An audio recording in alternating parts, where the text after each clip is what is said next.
اما بعد فاعوذ باللہ من الشیطان الرجیم بسم اللہ الرحمن الرحیم یا ایہا الذین آمنوا کتب علیکم الصیام کما کتب علی الذین من قبلکم لعلکم تتقون صدق اللہ مولانا العظیم وصدق نبی الکریم الامین مولایا صلی وسلم دائما ابدا علی حبیبک خیر الخلق کلہم ان اللہ وملائکتہ یصلون علی النبی یا ایہا الذین آمنوا صلوا علیہ وسلموا تسلیما الصلاة والسلام علیک یا رسول اللہ وعلى آلك وصحابك يا حبيب الله الصلاة والسلام عليك يا نبي الله وعلى آلك وصحابك يا نور الله اللهم صل على سيدنا محمد وعلى آل سيدنا ومولانا محمد وبارك وسلم عليه اللهم صل على سيدنا محمد وعلى آل سيدنا ومولانا محمد وبارك وسلم عليه حمد و صلاۃ کے بعد نہایت ہی واجب الاحترام حاضرین و سامعین کرام علماء اہل سنت بالخصوص پیر طریقت رہبر شریعت یادگار اسلاف تقوی و طہارت کی چلتی پھرتی تصویر میری مراد حضرت علامہ مولانا محمد اشرف القادری رضوی دامت برکاتکم العالیہ، تمام احباب کو میری طرف سے السلام علیکم۔ ماہ رمضان المبارک کا پر نور مہینہ اپنی رحمتیں برکتیں لوٹاتا ہوا عالم اسلام پر سایہ فگن ہوا ہے۔ ماہ رمضان المبارک وہ مہینہ ہے جس کا ذکر قرآن میں آیا ہے۔ اسلامی مہینے جتنے بھی ہیں سارے ہی بڑے بابرکت ہیں اور ہر مہینے کی نسبت کسی نہ کسی چیز سے متبرک چیز سے جڑی ہوئی ہے، لیکن کسی مہینے کا نام لے کر ذکر اللہ نے قرآن میں نہیں فرمایا، لیکن رمضان کا مہینہ وہ ہے کہ جس کا ذکر اللہ نے نام لے کے فرمایا، شہر الرمضان الذی انزل فیہ القرآن، کہ رمضان کا مہینہ وہ ہے جس میں ہم نے قرآن کو نازل فرمایا۔ تو ماہ رمضان کے روزے عالم اسلام پر فرض ہیں، مہینے میں سال میں ایک مہینہ۔ کس نے فرض کیے ہیں؟ جو 11 مہینے ہمیں کھلاتا ہے، اس نے پھر ہمیں کہا ہے کہ ایک مہینہ میرے کہنے پہ دن کو تم نے نہیں کھانا، یعنی ایسا نہیں ہے کہ 24 گھنٹے ہی کھانے سے منع کر دیا گیا ہے، بلکہ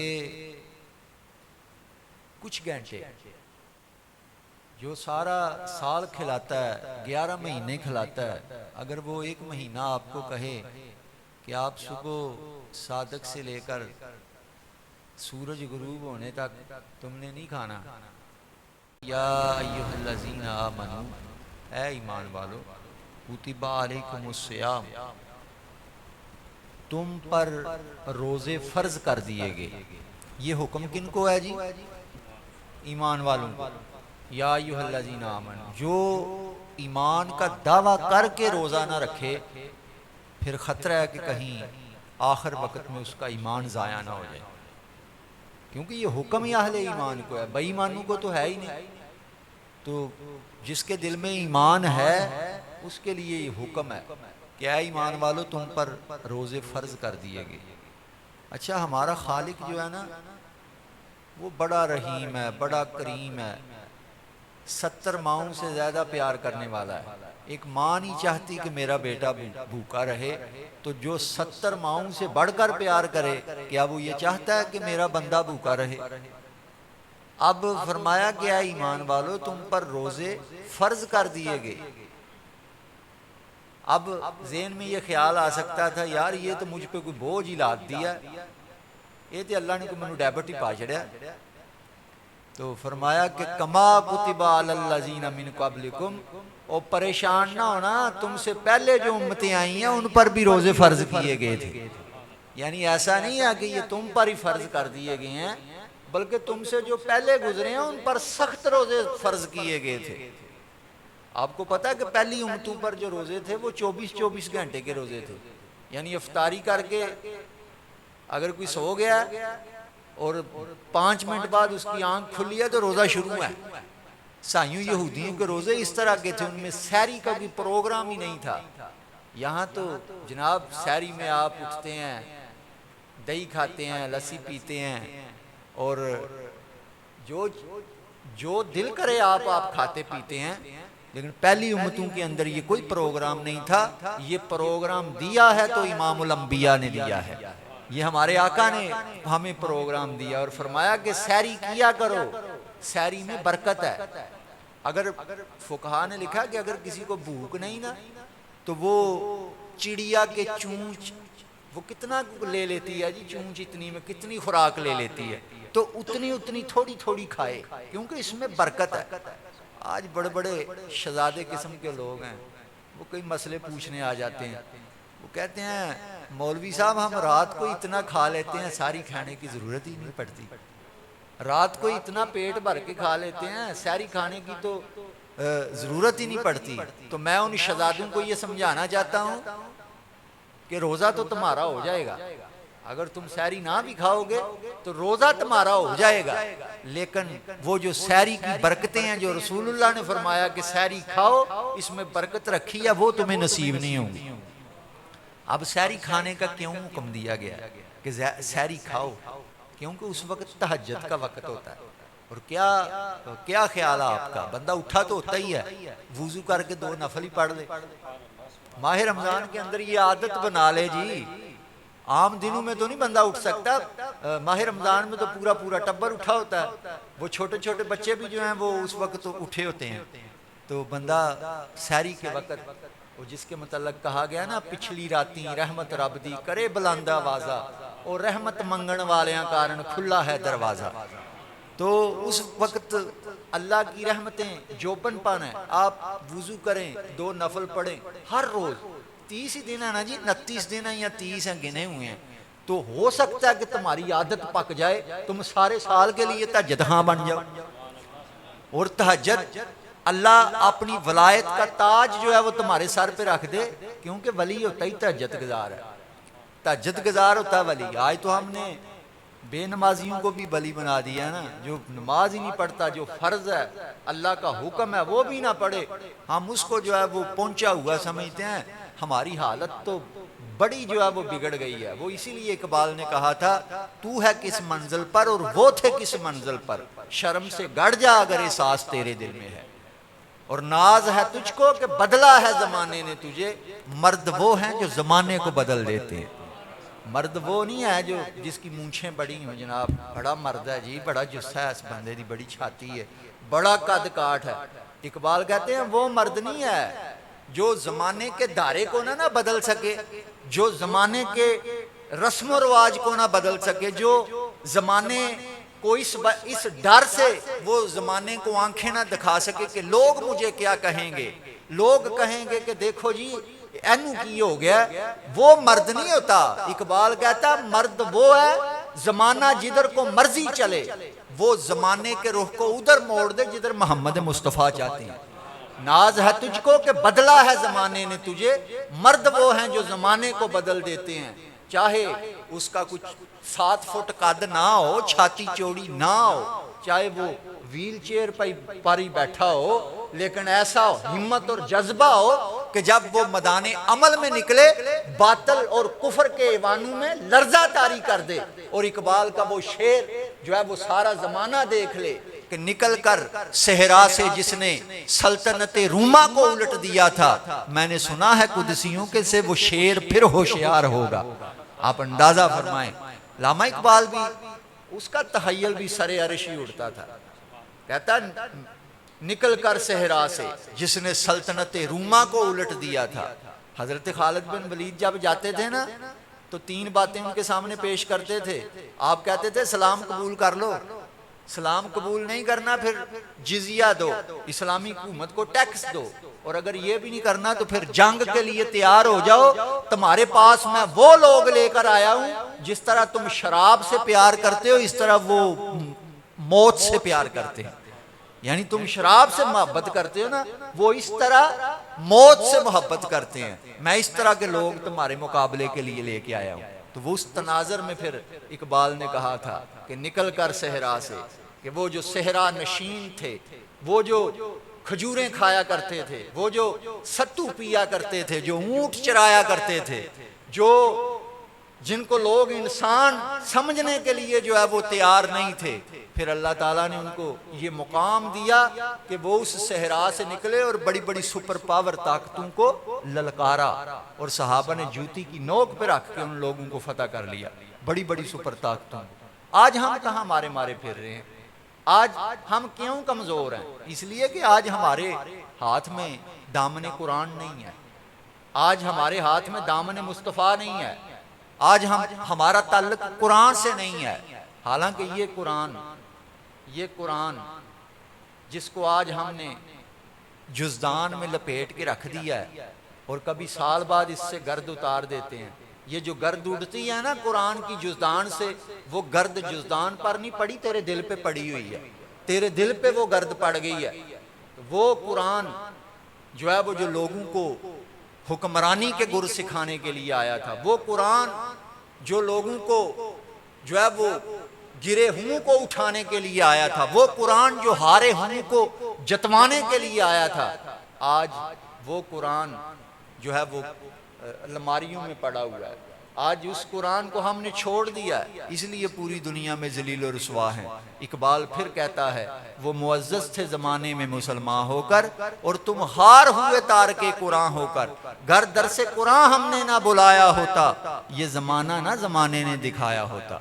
تو برادران اسلام، یہ مہینہ جو ہے نا قرآن سے تعلق مضبوط کرنے کا مہینہ ہے، بڑا جو ہے صبح سے لے کر شام تک کتنے گھنٹے ہوتے ہیں جی، یہ تو ایسا مہینہ ہے رسول اللہ نے فرمایا کہ روزے دار کا روزہ رکھ کر سو جانا بھی عبادت ہے۔ دیکھو جی کیسا دین ہے ہمارا، فرمایا کہ اے روزے دار اگر تو روزہ رکھ کر سو جائے تو تیرا سونا بھی عبادت بن جاتا ہے۔ اور یہ عام دنوں میں پروٹوکول عالم دین کا ہے۔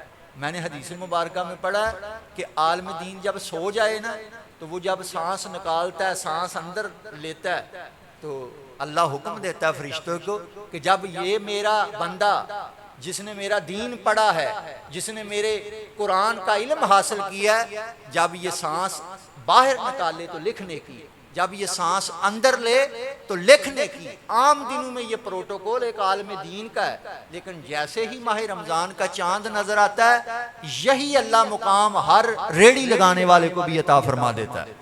فرمایا کہ اگر وہ روزہ رکھ کے سو جاتا ہے تو اس کا سونا بھی عبادت بن جاتا ہے۔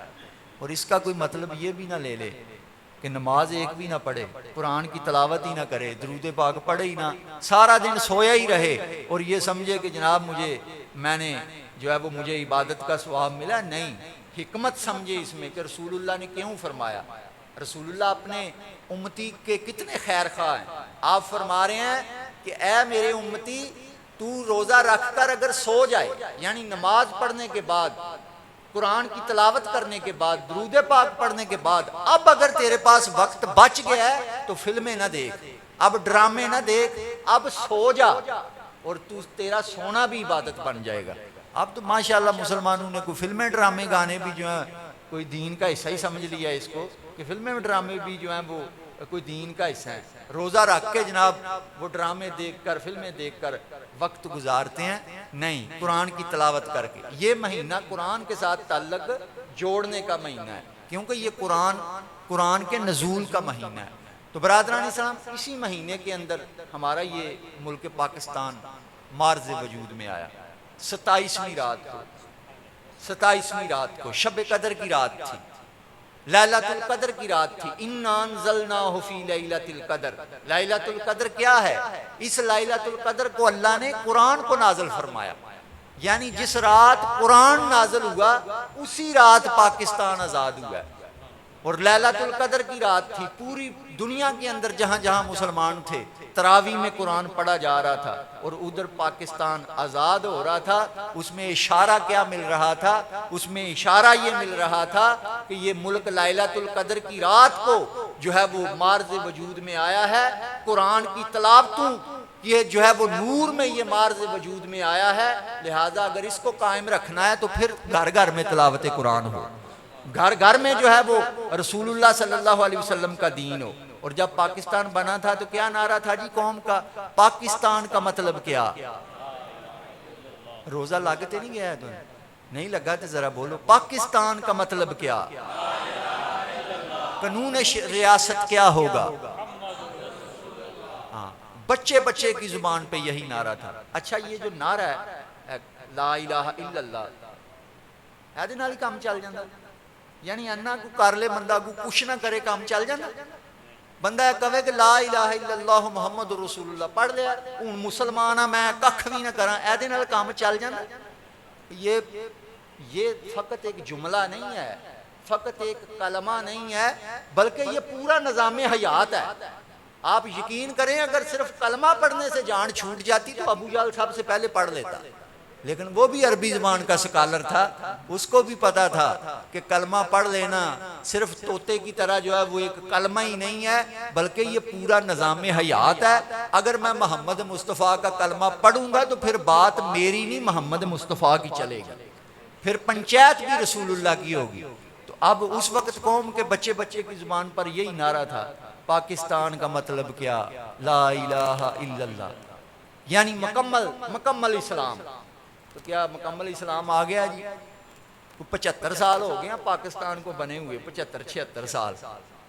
جو آتا ہے اس کی ہڈی پسلی نوچتا ہے، اس کا گوشت جو ہے وہ کھاتا ہے، اور ہڈیاں جو ہے خالی چھوڑ کے وہ گیا، اور اس کا تیا پانچا کر کے رکھ دیتا. اور ہماری قوم ایسی جناب ایسی بیوقوف قوم ہے یہ کہ وہ کوئی نئے نعرے کے ساتھ پھر کوئی نیا رنگ روپ لے کے آ جاتا، اور یہ اس کے پیچھے کھڑے ہو کے نعرے لگاتے ہیں، اور وہ پھر ان سے ووٹ لے کے 5 سال کے لیے پھر ان کو ویٹنگ لسٹ میں لگا کے چلا جاتا ہے. قسم با خدا یہ لیڈر کچھ بھی نہیں دے سکتے.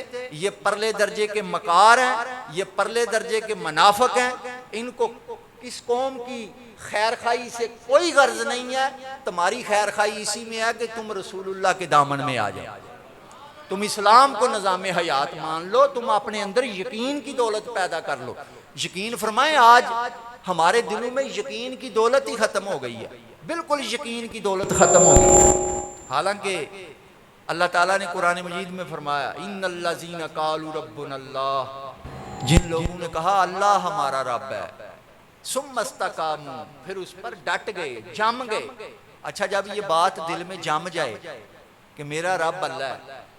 آج آپ بھی ظاہر ہے گاؤں کا ماحول آپ کے قریب ہی ہے. ہمارے گاؤں میں ہوتا ہے نا، کوئی عام بندہ ہو وہ اس کا چودھری کے ساتھ تعلق ہو جائے تو پھر وہ اپنے آپ کو بڑا مضبوط سمجھتا ہے کہ میرا فلاں چودھری کے ساتھ تعلق ہے، مجھے کوئی کچھ نہیں کہہ سکتا. اسی طرح آگے چلے جائیں، کوئی کہتا ہے میرا وزیر کے ساتھ تعلق ہوگا، کسی جناب اعلیٰ عہدیدار کے ساتھ جو ہے وہ میرا تعلق ہوگا تو پھر میری طرف کوئی میلی نظر سے نہیں دیکھ سکتا. مجھے بتاؤ جس کا تعلق رب سے قائم ہو جائے اس کی شان کیا ہوگی؟ ان الذین قالوا ربنا اللہ، جن لوگوں نے کہا اللہ ہمارا رب ہے، ثم استقاموا، پھر اس پر ڈٹ گئے. یہ بات اس کے دل میں جم گئی. پھر ڈر کس چیز کا؟ پھر خطرہ کس چیز کا؟ پھر کون ہے جو تمہاری طرف میلی نظر کر کے بھی دیکھ سکے؟ کیونکہ تمام طرح کی قوتیں میرے رب کے ہاتھ میں ہیں. تم اپنے رب پر یقین کر کے تو دیکھو، تم اپنے رب کی بارگاہ میں آ کر تو دیکھو۔ آج تم سارے امریکہ سے ڈرتے ہو، آج ایک جو ہے وہ اپنا وہ کہتا ہے کہ میں امریکہ کے سامنے سینہ تان کے کھڑا ہو گیا ہوں، اور تو امریکہ کے سامنے سینہ تان کے کھڑا ہو کے قوم کو چین اور روس کے آگے لمحہ پا دے گا۔ بات تو ایک ہی ہے، ہم باصیت قوم جو ہے وہ ہمارے حکمران جب بڑی بڑی پاوروں کے سامنے ہاتھ پھیلائیں گے، مانگیں گے، تو عزت کون مانگنے والی قوم کی کوئی عزت کرتا ہے جی؟ میں آپ کو بڑی تقریر سناؤں، بڑی اعلیٰ قسم کی باتیں سناؤں، اس کے بعد میں آپ کو کہوں گی میں نے 2000 روپیہ دو، ساری گل گئی، کھ بھی نہیں آ رہے تھے، سب منگن دے بہانے ہیں۔ لہذا وقار اس میں ہے کہ اپنے رب پر یقین کریں، اپنے رب پر ایسا یقین کریں، ایسا یقین آپ کے دل میں جم جائے۔ حضرت غوث پاک رضی اللہ تعالیٰ عنہ، ہم سارے ان کے نام لے ہیں، اور آج یکم رمضان ہے، ان کا جو ہے وہ آج برتھ ڈے بھی ہے، یعنی یوم پیدائش بھی ہے۔ حضور غوث پاک کا نام تو ہم بڑی عقیدت سے لیتے ہیں، کاش کہ کبھی ان کی تعلیمات بھی دیکھ لی ہوتی۔ آپ نے اپنے بیٹے کو فرمایا، نصیحت کی، فرمایا کہ بیٹا لا مؤثرہ فی لا فائل فی الحقیقت لا مؤثر الا اللہ۔ آپ نے فرمایا اس کائنات کے اندر نہ ہی کوئی مؤثر حقیقی ہے اور نہ ہی کوئی فائل حقیقی ہے، مؤثر حقیقی بھی رب ہے اور فائل حقیقی بھی رب ہے۔ یعنی ہر چیز کے اندر آگ جلا نہیں سکتی اگر رب نہ چاہے، پانی پیاس بجھا نہیں سکتا اگر رب نہ چاہے، زہر ہلاک کر نہیں سکتا اگر رب نہ چاہے۔ ہم سمجھتے ہیں کہ پیاس جو ہے وہ پانی سے بجھتی ہے، نہیں، وہ اذن رب سے بجھتی ہے۔ پانی کے اندر صلاحیت اللہ نے رکھی ہے بجھانے کی۔ تو فرمایا کہ لا فائل فی الحقیقت لا مؤثر الا اللہ۔ اور اسی لیے اقبال نے کہا تھا کہ یقین پیدا کر ہے ناداں، کہ یقین سے ہاتھ آتی ہے وہ درویشی، جس کے آگے جھکتی ہے فغفوری۔ اقبال کہتے ہیں کہ اگر وہ یقین تمہارے دل میں پیدا ہو جائے جو صحابہ کرام کے دل میں تھا، یقین پیدا کر ہے ناداں کہ یقین سے ہاتھ آتی ہے وہ درویشی، کہ جس کے آگے جھکتی ہے فغفوری، پھر وہ فقر تمہارے دل میں پیدا ہوگا کہ بڑے بڑے بادشاہ بھی تمہارے آگے آگے جھک جائیں گے۔ یہ اولیاء اللہ کون تھے جی؟ یہ سارے صاحب یقین لوگ تھے جن کے آگے جو ہے وہ بڑے بڑے بادشاہ آگے۔ یہ ابراہیم لودھی آیا تھا نا شیخ عبد الرشید گنگوئی کی بارگاہ میں، یہ پانی پت کی جنگ کا زمانہ ہے، تو ابراہیم لودھی آیا تھا بابر کے مقابلے میں، تو وہ ابراہیم لودھی حضرت شیخ عبد الرشید گنگوئی کی بارگاہ میں چلا گیا، میرے لیے دعا کر دیں جی، وقت کا بادشاہ کہ میرے لیے دعا کر دیں میں جنگ جیت جاؤں۔ تو انہوں نے آگے سے کہا کہ پرے ہٹ تھوڑا، تو نے ہماری دھوپ بند کر دیا، ہمیں دھوپ لگنے دے، ذرا پرے ہٹ کے کھڑو۔ یہ تھے وہ درویش لوگ جن کے دلوں میں یقین تھا۔ آج ہم جگہ جگہ سجدہ ریزیاں کرتے ہیں، حضور غوث پاک کی بارگاہ میں وہ وقت کا خلیفہ المستنجد باللہ، وہ سونے کی اشرفیاں لے کے حاضر ہوا، یا کوئی بندہ اس کا حاضر ہوا نذرانہ لے کر، جی یہ آپ کے لیے نذرانہ ہے۔ حضور ممبر پہ بیٹھے ہوئے ہیں، آپ نے فرمایا کہ مجھے تیرا نذرانہ نہیں چاہیے۔ وہ کہنے لگا جی یہ میرا مال حلال ہے، کیونکہ حکمرانوں کا جو مال ہوتا ہے نا اس کا تو نہیں پتا ہوتا کہ یہ حلال بھی ہے کہ حرام ہے، کیونکہ اس میں ہر قسم کا مال جمع ہوتا ہے۔ تو حضرت نے کہا کہ مجھے تیرا مال نہیں چاہیے۔ وہ کہنے لگا جی یہ میرا اصل مال ہے، حرام نہیں ہے، میں آپ کے لیے نذرانہ لے کے آیا ہوں۔ چنانچہ آپ نے وہ پکڑ لیا، اور پکڑ کر نا دونوں ہاتھوں میں تو گھٹنوں کے بال ہو، اور بیٹھ کر قوت غوثیت سے جب اس کو دبایا نا تو اس سے خون نکلنا شروع ہو گیا، ان اشرفیوں کی تھیلیوں سے خون نکل رہا ہے۔ آپ نے فرمایا تو کہتا تھا کہ یہ میرا مال حلال ہے، بیواؤں کا، یتیموں کا اور غریبوں کا خون چوس چوس کر تو نے مال جمع کیا ہے، اور اس کو لے کر عبد القادر کی بارگاہ میں آ گیا ہے۔ اگر مجھے تیری نسبت کا لحاظ نہ ہوتا تو میں اس کو اتنا دباتا کہ یہ خون تیرے محلات کے دروازے تک پہنچ جاتا، لے جا مال، مجھے تیرا مال نہیں چاہیے۔ تو آپ اندازہ فرمائیں اس طرح پھر اولیاء اللہ جو ہے وہ وقت کے بادشاہ کو آنکھیں دکھا دیا کرتے تھے، کس وجہ سے؟ کہ ان کے دل میں یقین تھا۔ آج وہ ہمارے پاس یقین کی دولت نہیں ہے۔ کئی لوگ آج بھی کہہ دیتے ہیں اے جہاں مٹھا اگلا کنے ڈٹھا۔ اب مجھے بتاؤ اس کے دل میں یقین ہے جی جو یہ کہہ رہا ہے اے جہاں مٹھا اگلا کنے ڈٹھا؟ اس کے دل میں تو ایمان ہے ہی نہیں، یقین ہے ہی نہیں۔ تو یقین پیدا کرنے کی ضرورت ہے، اور جب یقین پیدا ہو جاتا پھر راستے بھی دریا دے دیتے، دریا راستے دے دیتے ہیں۔ آپ دیکھیں حضرت موسیٰ علیہ السلام جب نکلے ہیں تو پیچھے فرعون کی فوجیں آ گئی ہیں، قرآن مجید کے اندر موجود ہے پورا واقعہ۔ فرعون جو ہے وہ اپنے لاکھوں سپاہیوں کے ساتھ، اور وہ فوج جب چلتی تھی تو گرد اڑتی تھی، اور وہ گرد حضرت موسیٰ کی قوم نے مڑ کر پیچھے دیکھا، جناب وہ گرد قریب آتی جا رہی ہے، یعنی وہ لاکھوں فوج اور فرعون جو ہے وہ پیچھے لگا ہوا ہے حضرت موسیٰ علیہ السلام کے، اور آگے دریا آ گیا، سمندر آ گیا آگے، اب آگے بھی موت، رک گئے ہیں جہاں جا کے کنارے پہ، آگے بھی موت ہے، سمندر ہے، پیچھے بھی موت ہے، فوج آ رہی ہے فرعون کی۔ اب تصور کیجئے کہ تھوڑی دیر میں انہوں نے سر پہ پہنچ جانا تھا، اور پھر جس طرح ان کی تکہ بوتی، ان کی گردنیں اڑتی ہوئی نظر آنی تھی، ذرا آپ تصور کریں۔ تو قرآن نے تو اتنا ہی کہا ہے، حضرت موسیٰ علیہ السلام کی قوم کہنے لگی اِنَّا لَمُدْرَكُونَ، اے موسیٰ تو نے تو ہمیں پھنسا دیا، ہم پکڑے گئے۔ اور تورات کے اندر جو ہے وہ بڑی تفصیل کے ساتھ موجود ہے، آج بھی جو موجودہ تورات ہے، وہ حضرت موسیٰ علیہ السلام سے جھگڑ پڑے، دستوں گریباں ہو گئے، حضرت موسیٰ کا گریبان پکڑ لیا انہوں نے، وہ کہنے لگے موسیٰ تو نے تو ہمیں مروا دیا، ہم فرعون کے پاس تھے، زندگی تو ہمارے پاس تھی، بے شک ہم غلام تھے لیکن روٹی تو کھانے کو ملتی تھی، اب تو ہماری زندگی بھی جو ہے وہ گئی، اب تو تھوڑی دیر میں ہماری جو ہے وہ گردنوں کی فصلیں جو ہے وہ اڑتی ہوئی نظر آئیں گی، اے موسیٰ تو نے ہمیں مروا دیا۔ اب وہ کون سی چیز تھی جس نے حضرت موسیٰ علیہ السلام کو جو ہے وہ یہ کہنے پر مجبور کر دیا؟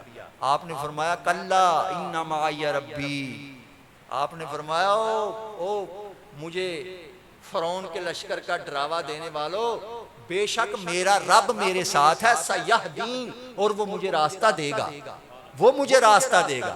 یہ یقین تھا نا جی دل میں کہ جس رب کے لیے میں نکلا وہ مجھے راستہ دے گا، اور پھر رب نے راستہ دے کے دکھایا یا نہیں دکھایا؟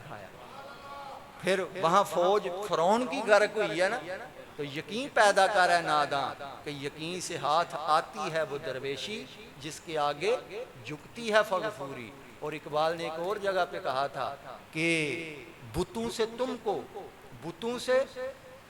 کو امیدیں، بتوں سے تم کو امیدیں، بتوں سے تم کو امیدیں اور خدا سے نا امیدی، مجھے بتا تو صحیح اور کافری کیا ہے۔ ہم ہر جگہ سر جھکاتے ہیں جا کے، لیکن رب کی بارگاہ میں ہمارا سر نہیں جھکتا۔ یہ ایک بارگاہ میں سر جھکا لو، پھر دیکھو کسی در پہ در پر جا کے ٹکڑے مانگنے کی ضرورت تمہیں نہیں پڑے گی۔ تو برادران اسلام، یہ ہمارے حضور، ہمارے حضرت، ہمارے شیخ حضرت جناب محمد اشرف القادری صاحب، آپ سارے جانتے ہیں ان کو، آپ کے پاس ہی انہوں نے زندگی گزاری ہے۔ تو یہ پروگرام منعقد کرنے کا، انعقاد کرنے کا مقصد یہ ہے کہ کٹھے ہو کر نا صحبت جو ہے وہ بڑا اثر رکھتی ہے۔ کٹھے ہو کے جو بات سنی جاتی ہے نا، یہ باتیں تو آپ گھر میں موبائل پہ، مجھ سے بھی اچھی باتیں آپ موبائل پہ سن لیں گے، لیکن یہاں بیٹھ کر مسجد کے ماحول میں بات سننا، اس کا ایک اثر ہوتا ہے۔ یعنی آپ کے اندر ہو سکتا ہے کوئی بندہ ایسا ہو جو ظاہر طور پر تو وہ کلین شیو ہے، لیکن ہو سکتا ہے اس کا رب کے ساتھ اتنا تعلق ہو کہ آپ اس کے پاس بیٹھیں، اس کے فیض و برکات اور اس کا عکس جو ہے وہ آپ پر بھی پڑ جائے، اور آپ کی زندگی کا بھی کانٹا چینج ہو جائے۔ تو ہمارے حضرت صاحب ہر ہفتے کو یہاں حلقہ ذکر کرتے ہیں۔ اب تو ظاہر ماہ رمضان ہے، کئی نمازی ایسے بھی ہوتے ہیں جو رمضانی نمازی ہوتے ہیں، ماہ رمضان میں نماز وغیرہ پڑھتے ہیں، وہ ویسے پورا سال چھٹی ہوتی ہے۔ تو کئی نمازی ایسے بھی ہوتے ہیں تو وہ پکے نمازی بنے مسجد کے، اور اس حلقہ ذکر میں آ کر بیٹھیں اور حضرت صاحب کے ذکر میں بیٹھیں، اپنے نوجوانوں کو جو ہے وہ ان سے منسلک کروائیں تاکہ ایک تعلق بن جائے، روحانی تعلق۔ تو اللہ تعالیٰ صحیح معنوں کے اندر جو ہے وہ ہمیں اپنے محبوب صلی اللہ علیہ وسلم کے طریقے پر چلنے کی توفیق عطا فرمائے۔ اور ماہ رمضان کے اندر کوئی ایسی حرکت نہیں کرنی چاہیے جس سے جہنم کا دروازہ کھل جائے، کیونکہ جیسے ہی رمضان آتا ہے آسمانوں کے دروازے کھل جاتے ہیں، جنت کے دروازے کھل جاتے ہیں، رحمت کے دروازے کھل جاتے ہیں، اور جہنم کے دروازے بند ہو جاتے ہیں۔ جہنم کے دروازے رمضان میں بند ہیں، اب تیری حرکتوں کی وجہ سے کوئی جہنم کا دروازہ کھل جائے تو پھر قصور تمہارا ہی ہے. یعنی میں حرکت ہی اس طرح کی کروں کہ جہنم کا دروازہ پھر کھل جائے، پھر قصور تو میرا ہی ہوا نا جی. رب تو نہیں چاہتا کہ ماہ رمضان میں میرا کوئی بندہ جو ہے وہ جہنم میں چلا جائے. لہٰذا جو باتیں میں نے کی ہیں آپ ان پہ غور بھی کریں اور ان پر عمل کرنے کی بھی کوشش کریں. انشاءاللہ یہاں بھی نفع ہوگا اور آخرت میں بھی نفع ہوگا. اللہ تعالیٰ عمل کرنے کی توفیق عطا فرمائے. وما علینا الا البلاغ.